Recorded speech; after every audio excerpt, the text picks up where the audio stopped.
بسم الله الرحمن الرحيم عم يتساءلون عن النبأ العظيم الذي هم فيه مختلفون كلا سيعلمون ثم كلا سيعلمون ألم نجعل الأرض مهادا والجبال أوتادا وخلقناكم أزواجا وجعلنا نومكم سباتا وجعلنا الليل لباسا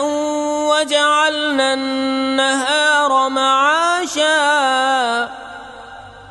وبنينا فوقكم سبعا شدادا وجعلنا سراجا وهاجا وأنزلنا من المعصرات ماء ثجاجا لنخرج به حبا ونباتا وجنات ألفافا إن يوم الفصل كان ميقاتا يوم ينفخ في الصور فتأتون أفواجا وفتحت السماء فكانت أبوابا وسيرت الجبال فكانت سرابا إن جهنم كانت مرصادا للطاغين مآبا لابثين فيها أحقابا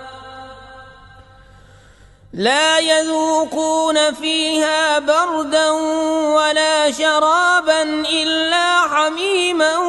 وغساقا جزاء وفاقا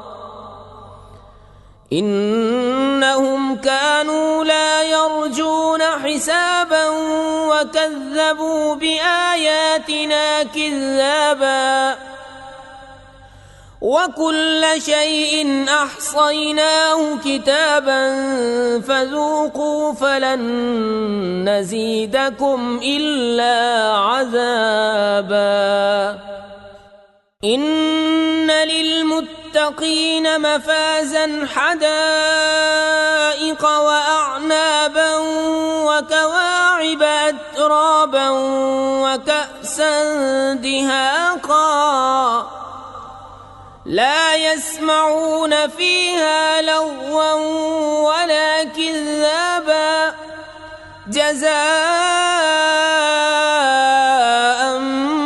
من ربك عطاء حسابا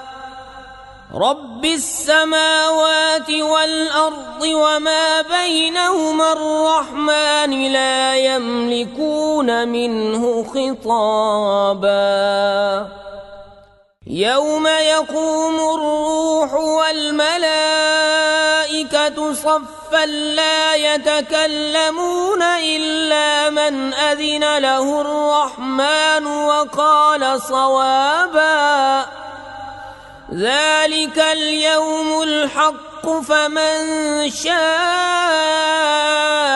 اتخذ إلى ربه مآبا إنا أنذرناكم عذابا قريبا يوم ينظر المرء ما قدمت يداه ويقول الكافر يا ليتني كنت ترابا